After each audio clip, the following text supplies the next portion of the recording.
Que se passe-t-il lorsque tout le monde croit vous connaître, alors que personne ne voit vraiment ce que vous traversez? Quand une histoire présentée comme stable et exemplaire repose en réalité sur un silence épuisant? Et si le choc qui a récemment secoué l'opinion publique n'était pas une rupture soudaine, mais l'aboutissement d'années de retenue, de survie et de renoncement invisible? Sur Derrière la gloire, nous racontons ce que les projecteurs n'éclairent pas. Si ces récits vous touchent, pensez à liker, partager, vous abonner à la chaîne, activer les notifications et soutenir notre travail via le bouton Super Thanks. Votre soutien nous permet de continuer à explorer ces histoires humaines avec nuance et profondeur. Pendant longtemps, Amel Bent a incarné une forme de réussite rassurante, une carrière construite avec rigueur, une voix respectée, une présence médiatique mesurée, presque apaisante. Rien d'excessif, rien de tapageur. Aux yeux du public français, elle représentait cette rare stabilité que l'on admire sans toujours la questionner. Une artiste qui semblait avoir trouvé l'équilibre entre succès, maturité et discrétion. Mais ce que l'on voyait n'était qu'une façade soigneusement tenue, car derrière chaque sourire maîtrisé, chaque interview parfaitement calibrée, chaque apparition télévisée applaudie, Amel portait un poids que personne ne voyait, un poids fait de décisions différées, de peurs contenues, de fatigue chronique, de nuits sans sommeil. Elle avançait toujours, sans jamais se plaindre publiquement, convaincue que tenir était une forme de devoir. Dans l'imaginaire collectif, Amel Bent n'a jamais été perçue comme fragile. Son parcours l'avait forgée. Elle s'était construite dans l'effort, la discipline, la persévérance. Très tôt, elle avait appris à encaisser, à ne pas montrer ses failles, à continuer quoi qu'il arrive. Cette force, qui l'avait menée si loin, est devenue avec le temps une armure dont elle ne savait plus comment se défaire. Pendant que les médias parlaient de stabilité, elle parlait intérieurement de survie. Pendant que le public applaudissait, elle comptait ses forces restantes. Pendant que les caméras capturaient son sourire, elle refermait une à une des portes à l'intérieur d'elle-même. Ce décalage entre l'image projetée et la réalité vécue est au cœur de cette histoire. Tout commence réellement en 2015. Cette année-là, Amel Bent croit enfin toucher à quelque chose de rare. La paix. Après des années d'exposition permanente, de pression médiatique, d'exigences artistiques élevées et de doutes intimes, elle se marie. Un mariage discret, loin des codes people, sans mise en scène excessive. Aux yeux du public, c'est l'histoire simple et rassurante d'une femme qui a trouvé l'équilibre. Pour Amel, c'est bien davantage. Ce mariage représente une promesse de réparation. L'espoir qu'après tant d'efforts, la vie puisse enfin ralentir, qu'elle puisse déposer l'armure, ne plus être forte en permanence. Elle le dira plus tard avec pudeur. Elle avait besoin de quelqu'un qui la voie pour ce qu'elle est, et non pour ce qu'elle représente. Derrière cette phrase se cache une immense fatigue morale, un besoin profond de refuge. Être une femme célèbre, respectée, admirée, c'est aussi vivre sous une observation constante. Chaque mot est interprété, chaque silence commenté. Amel, de nature réservée, aspire alors à une vie plus simple, plus ancrée, plus vraie. Le mariage s'impose comme une respiration, presque comme une évidence. Après des années à porter seule le poids de ses responsabilités, elle croit enfin pouvoir le partager. L'image du couple est celle de la discrétion et de la sobriété. Peu d'apparitions publiques, aucun excès, des regards calmes. Cette retenue renforce l'idée d'un choix mûri, réfléchi. Beaucoup pensent qu'elle protège son bonheur. Pourtant, protéger son bonheur ne signifie pas nécessairement le vivre pleinement. Dans l'intimité, les ajustements sont plus complexes. Amel Bent est profondément indépendante. Son quotidien est structuré par le travail, les exigences professionnelles, les déplacements, la pression constante. La vie conjugale impose un autre rythme, d'autres compromis, parfois difficiles à intégrer. Deux manières de vivre, deux façons d'affronter les difficultés doivent apprendre à coexister. Rien n'explose. Il n'y a pas de crise visible, pas de conflit spectaculaire. Mais une tension diffuse s'installe. Une dissonance silencieuse que certains proches perçoivent que sans pouvoir la nommer. Amel minimise, comme souvent.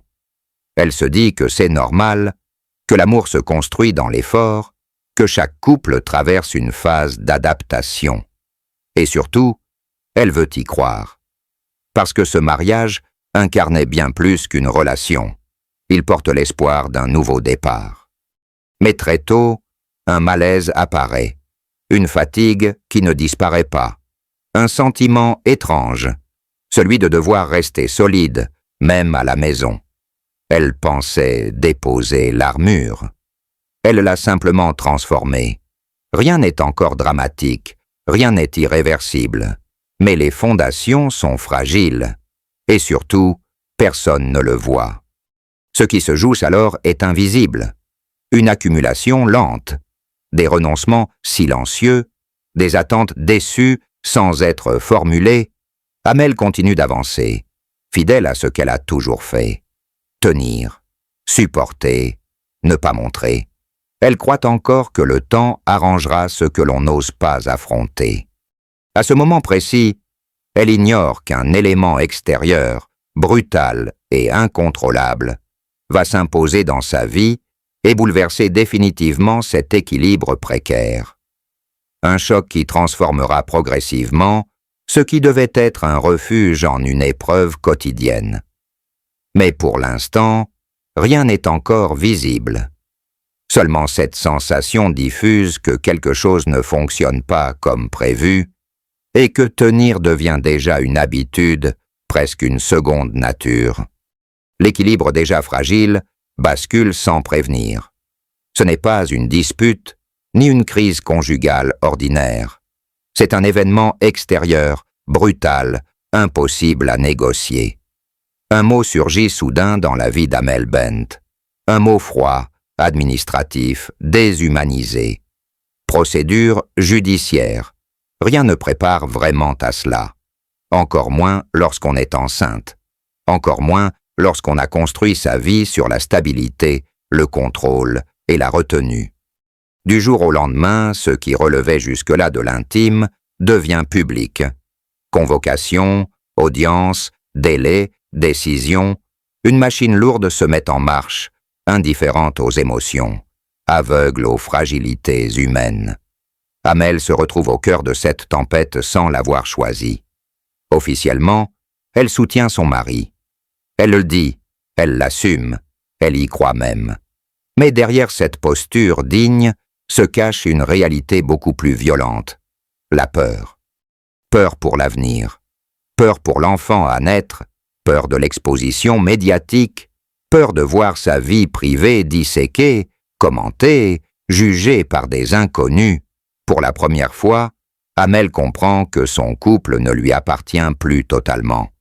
Il est désormais observé, interprété, parfois déformé. Cette perte de contrôle est un choc immense pour une femme qui a toujours tenu les rênes de sa trajectoire. À partir de ce moment, quelque chose se scinde en elle. Des proches parleront plus tard de deux vies parallèles. La première est visible, publique.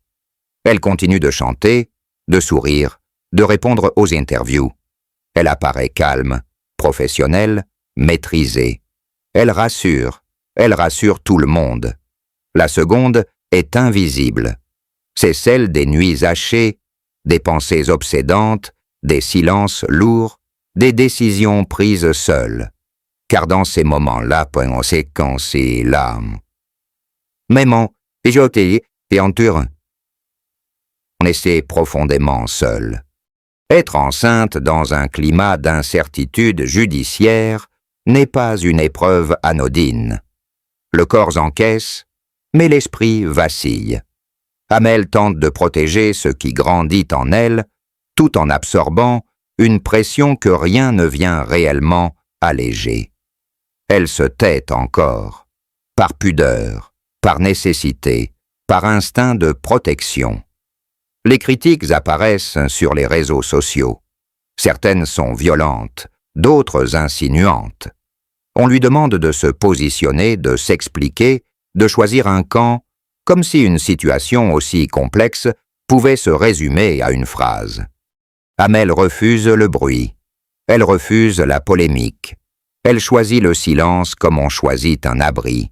Mais ce silence a un prix. Car à mesure que les procédures s'enchaînent, la vie quotidienne se transforme en parcours d'obstacles. Les contraintes s'accumulent, les projets se compliquent, les décisions se prennent dans l'urgence, et toujours cette impression d'être le pilier qui ne doit pas céder. Elle travaille davantage. Elle se montre plus solide qu'elle ne l'est réellement. Elle contrôle chaque détail. Paradoxalement, plus elle donne l'image d'une femme forte, plus elle s'épuise.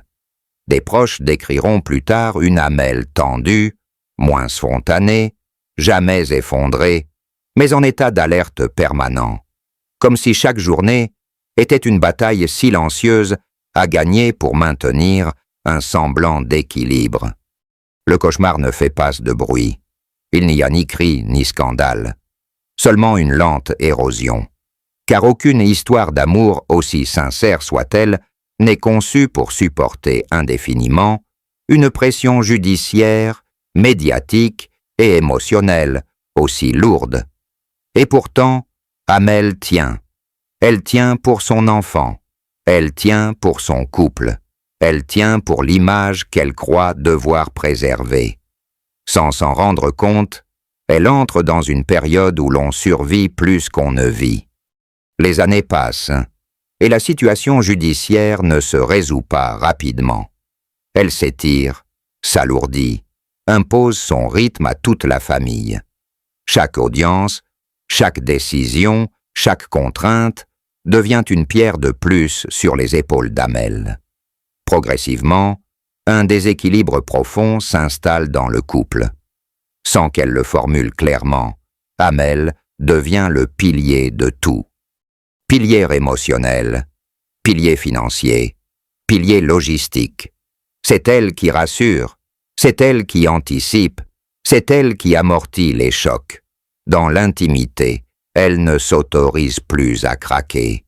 Elle se convainc qu'elle n'a pas le droit de flancher, parce qu'il y a l'enfant, parce qu'il y a le couple, parce qu'il y a cette idée obsédante.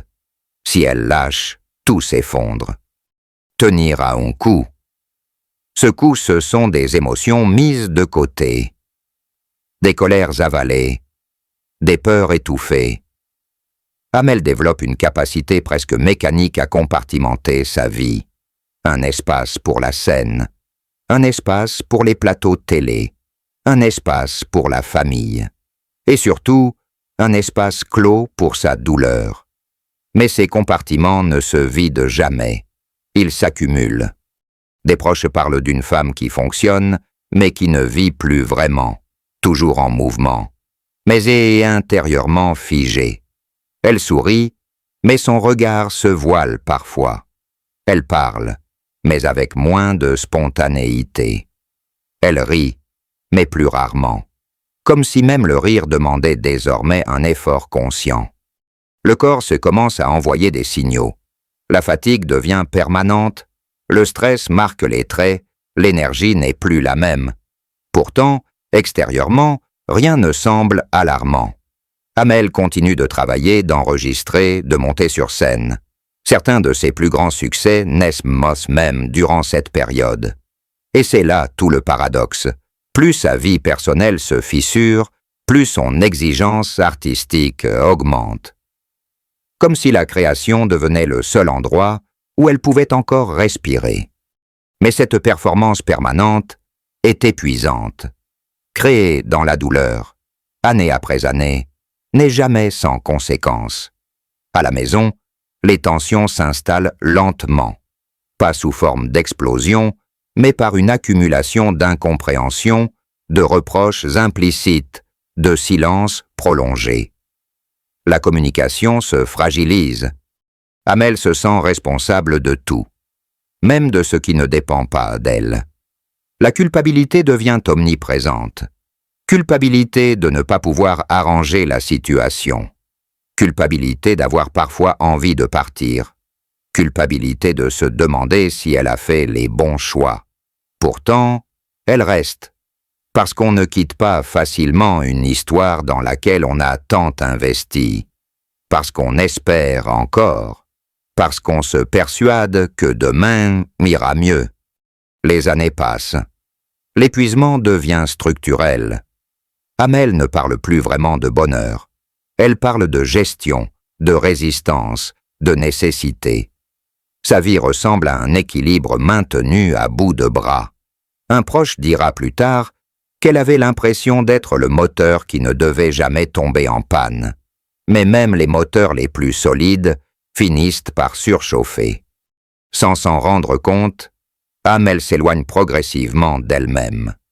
De ses besoins, de ses limites, elle se définit uniquement par ce qu'elle donne aux autres, jusqu'au moment où son corps, son esprit, son cœur commencent à dire stop. Pas brutalement, pas encore. Mais quelque chose s'est fissuré, irrémédiablement. Il arrive un moment où tenir cesse d'être une preuve de courage pour devenir une forme d'effacement. Chez Amel Bent, ce basculement ne se produit ni dans le fracas ni dans la colère. Il s'installe lentement, presque sournoisement, au fil des mois puis des années, jusqu'au jour où tout ce qui paraissait encore supportable devient soudainement insupportable.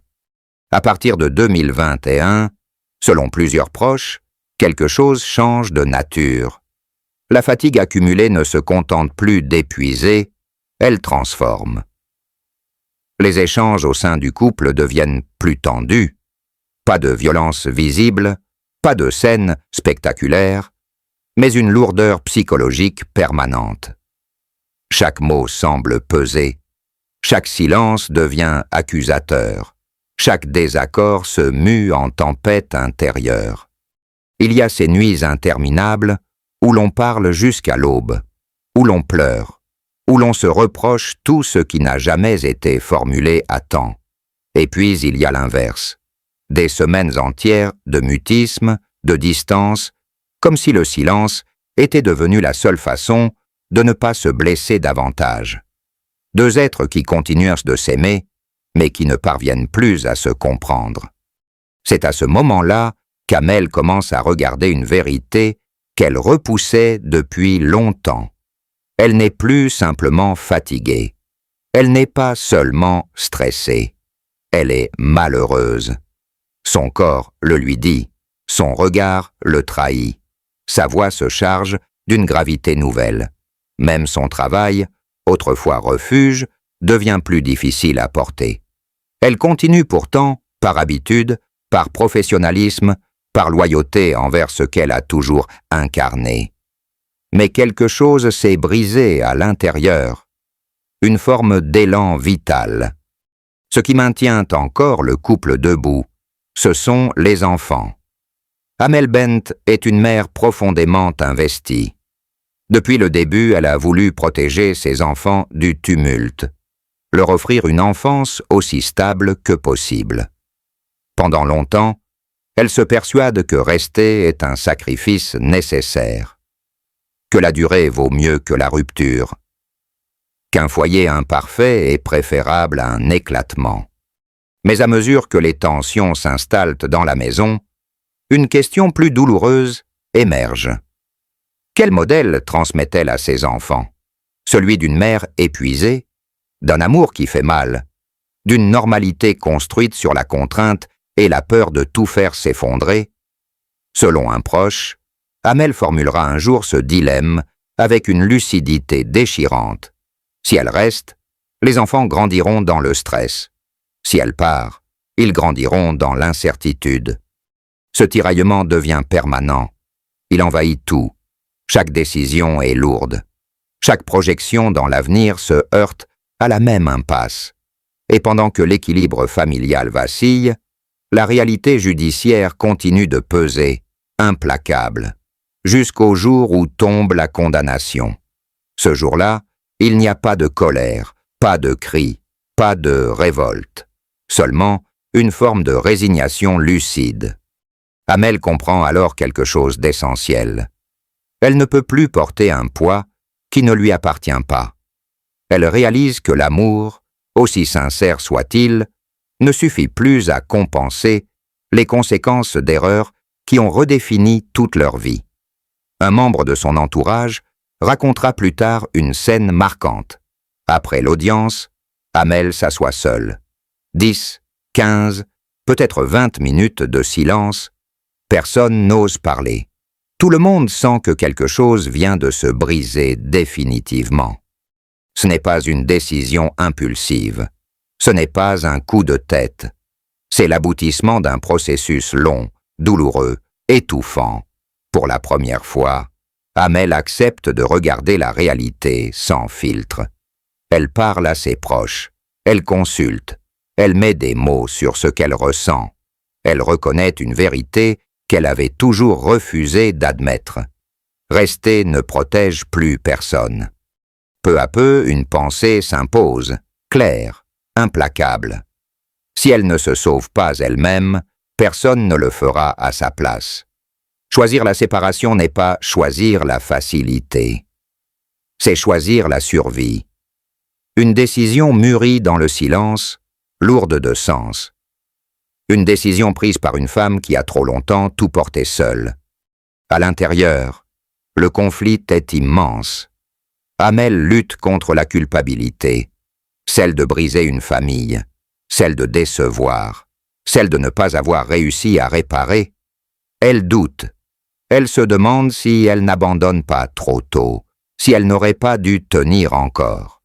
Mais une autre voix, plus profonde, commence à se faire entendre. Une voix qui lui rappelle ses limites, son droit à exister autrement que dans le sacrifice permanent. La décision est prise sans fracas, sans annonce spectaculaire, dans une forme de recueillement presque. Ce qui s'effondre alors n'est pas seulement un couple, mais une identité construite sur l'idée de tenir coûte que coûte. Amel commence à comprendre que tenir peut parfois être la pire des fidélités. Fidélité à une image, fidélité à une promesse qui n'a plus de sens, fidélité à une douleur devenue familière. Lorsqu'elle accepte enfin cette vérité, quelque chose change.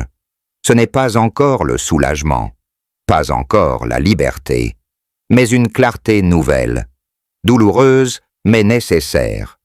Elle sait désormais qu'elle ne peut plus reculer, que le chemin à venir sera difficile, exposé, jugé. Mais pour la première fois depuis longtemps, ce chemin lui appartient. Sans le savoir encore, Amel s'apprête à affronter une autre épreuve, celle du regard public, celle des interprétations, des jugements, des projections, car lorsque cette décision intime deviendra publique, elle provoquera une onde de choc, bien au-delà de sa propre histoire. Mais à cet instant précis, dans le silence de cette décision, une chose est certaine. Elle a cessé de s'éteindre. Quand la décision devient publique, elle ne lui appartient plus vraiment. Ce qui a été mûri dans le silence, dans l'intimité, sous le poids des nuits blanches et des doutes, se transforme instantanément en sujet national. La séparation d'Amel Bent et de Patrick Antonelli fait irruption dans l'espace médiatique avec une violence froide. Les mots sont choisis, les communiqués sont sobres, presque cliniques. Mais derrière ces phrases maîtrisées, il y a une vie qui se réorganise dans l'urgence. Le public découvre une information. Amel, elle, affronte une réalité. Les regards changent. Les interprétations se multiplient. Certains saluent son courage, d'autres questionnent son silence passé, d'autres encore projettent sur elle des récits qui ne sont pas les siens. Comme toujours, la célébrité transforme l'intime en spectacle. Chaque geste est scruté, chaque apparition commentée. Amel n'a jamais été une femme de scandale. Elle ne le devient pas. Elle choisit à nouveau la retenue. Ce silence, pourtant, n'est plus le même que celui d'avant. Il n'est plus une protection, mais une frontière. Amel trace une ligne claire entre ce qu'elle donne au public et ce qu'elle conserve pour elle. Elle refuse d'expliquer, de justifier, de se défendre. Elle comprend désormais que raconter serait ouvrir la porte à une violence supplémentaire. Le vrai combat n'est plus médiatique, il est intérieur. Dans cette période de reconstruction, la musique reprend une place centrale, pas comme un refuge inconscient, mais comme un outil lucide de survie. Les textes deviennent plus directs, plus dépouillés, chargés d'une gravité nouvelle. Ceux qui écoutent attentivement y perçoivent une fatigue, mais aussi une détermination. Amel ne chante plus seulement pour exprimer, elle chante pour se maintenir debout. Son image évolue subtilement. Moins de concessions, moins de sourires automatiques, une présence plus ancrée, parfois plus grave, mais aussi plus authentique. Sur scène, elle n'est plus dans la performance permanente. Elle s'autorise des silences, des respirations, des regards qui en disent long. Le public le sent. Quelque chose a changé. Non pas une chute, mais une mue. Dans l'intimité, la réorganisation est complexe. La coparentalité impose de nouvelles règles, de nouveaux équilibres. Rien n'est simple, mais quelque chose est plus juste. Amel redécouvre des espaces de respiration, des moments sans tension, des instants où la peur n'est plus omniprésente. Elle ne parle pas de bonheur retrouvé. Elle parle d'apaisement, d'un poids en moins. Les critiques ne disparaissent pas. Elles ne disparaissent jamais vraiment, mais leur impact change. Amel n'est plus dans la justification. Elle accepte que certains ne comprennent pas. Elle accepte que son histoire soit simplifiée, parfois déformée. Elle sait désormais que la compréhension universelle est un mirage. Ce qui compte, c'est la cohérence intérieure. Progressivement, elle reconstruit une identité qui ne repose plus uniquement sur le sacrifice. Elle apprend à poser des limites, à dire non, à ne plus porter ce qui ne lui appartient pas. Cette transformation n'est ni spectaculaire ni immédiate. Elle est lente, discrète, mais profonde. Une reconstruction qui se fait loin des caméras, loin des discours inspirants, dans le réel le plus brut. Et puis il y a ce regard rétrospectif, celui que l'on porte sur les années passées à tenir, à compenser, à survivre. Amel ne renie rien, elle ne diabolise pas son histoire. Elle reconnaît simplement qu'elle a été plus forte que nécessaire, plus longtemps que raisonnable, qu'elle a confondu endurance et fidélité, et que ce malentendu lui a coûté cher. Aujourd'hui, derrière la chanteuse, derrière la figure publique, se tient une femme qui a traversé l'effondrement sans se perdre complètement. Une femme qui a appris que la vraie force n'est pas toujours dans la résistance, mais parfois dans le renoncement. Renoncer à une image. Renoncer à une promesse devenue trop lourde. Renoncer à l'idée qu'aimer signifie souffrir. Cette histoire, finalement, ne parle pas seulement d'Amel Bent et de Patrick Antonelli. Elle parle de ce que la gloire cache, de ce que l'on ne voit pas derrière les sourires maîtrisés et les carrières réussies.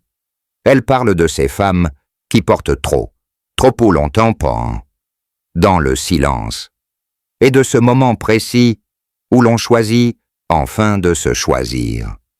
Si cette histoire vous a interpellé, si elle résonne avec vos propres questionnements, n'hésitez pas à partager votre point de vue.